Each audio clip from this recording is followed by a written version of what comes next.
Ana Paulina, este nombre del cual he estado hablando, tanto Ana Paulina Luna, representante para el Congreso de los Estados Unidos por el estado de la Florida, está cargando con una responsabilidad muy grande con esta comisión que va a desclasificar todos estos temas. Ella ha asumido esto con una gran valentía, con un gran rigor y reaccionó ante los medios de prensa con motivo de su designación. Esto fue lo que dijo. Evidencia. With the stroke of a pen, he committed to declassifying the files concerning the assassinations of President John F. Kennedy, Robert F. Kennedy, and Dr. Martin Luther King Jr., a decision not just monumental, but pivotal. It is with profound honor that I have been entrusted by Speaker Mike Johnson and Chairman James Comer to lead the House Oversight Task Force on Declassification of Federal Secrets. Together with the help of the White House, our intelligence allies, the Department of Defense, the Department of Justice, we will be conducting investigations into the following: the assassinations of JFK, RFK, and Dr. Martin Luther King, unidentified aerial phenomena, also known as UAPs, unidentified submerged objects, also known as USOs, the Epstein client list, the origins of COVID-19, and the 9/11 files. This task force will be a beacon of bipartisanship. On the Republican side, Representatives Burchett, Boebert, Burleson, Crane, Gill, and Mace will be joining me, although I'd like to note that I'm expanding this to the entire governing body and will be allowing certain members to waive on.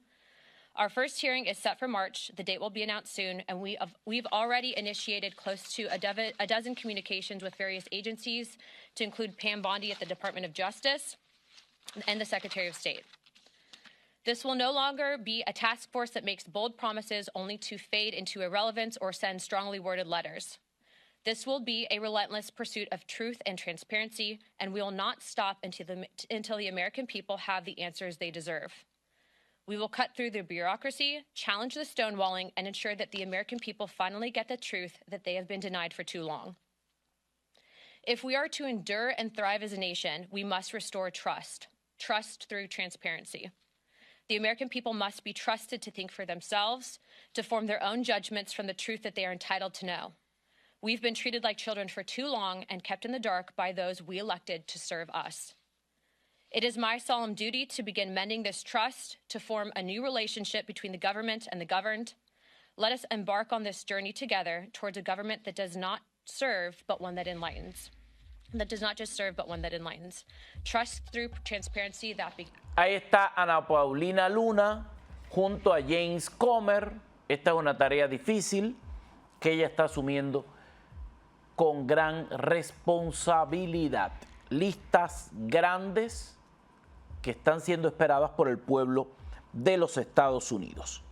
Al mismo tiempo, mientras todo esto está transcurriendo, el presidente Trump sigue cumpliendo promesas y contando con el enfrentamiento de los demócratas, que están haciendo hasta lo imposible para intentar impugnar cada una de sus decisiones.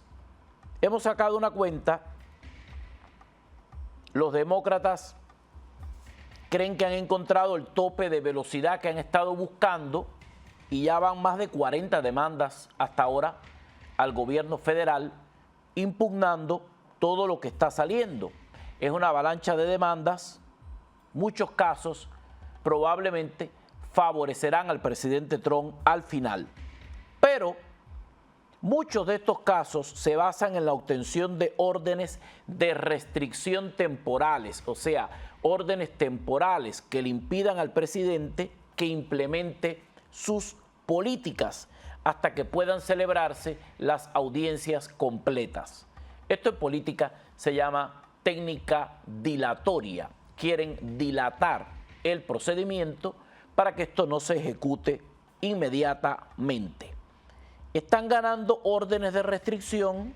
No se puede hacer cumplir la ley hasta que se tenga el tema resuelto completo al respecto, y esto ralentiza la gestión del presidente.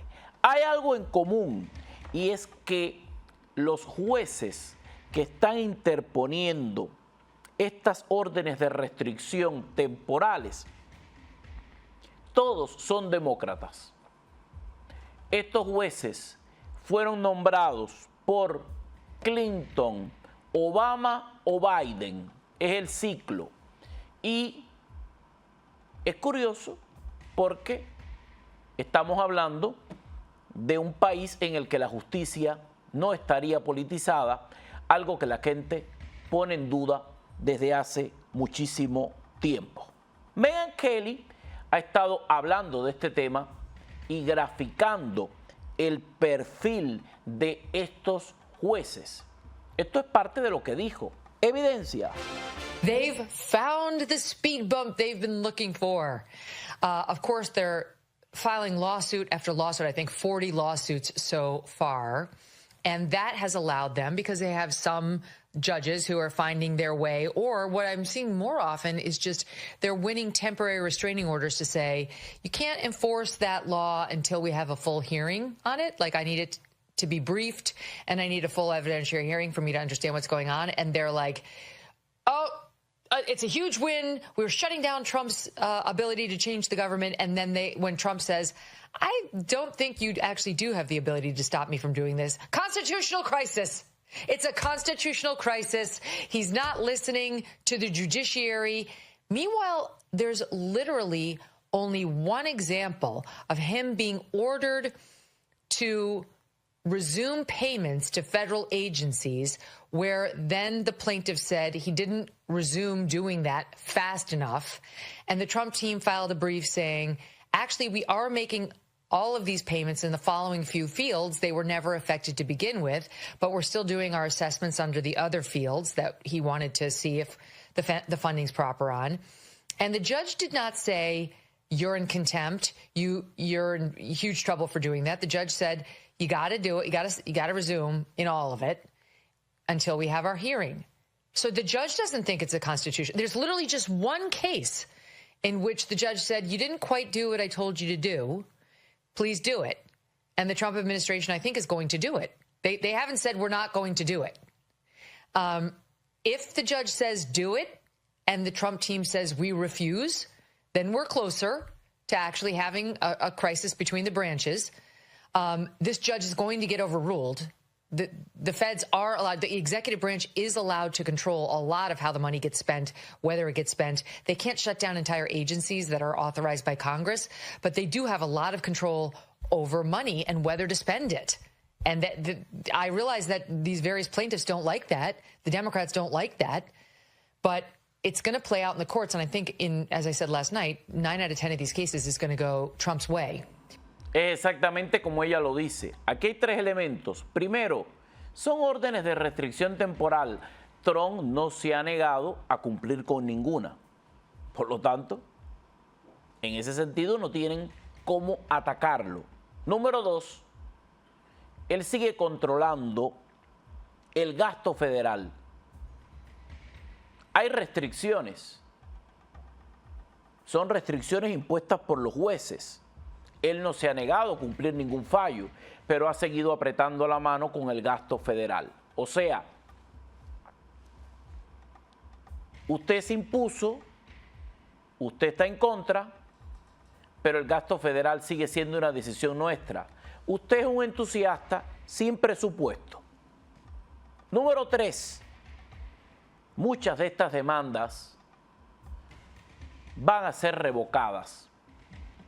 No todas, pero muchas. Trump va a ganar muchas de estas demandas.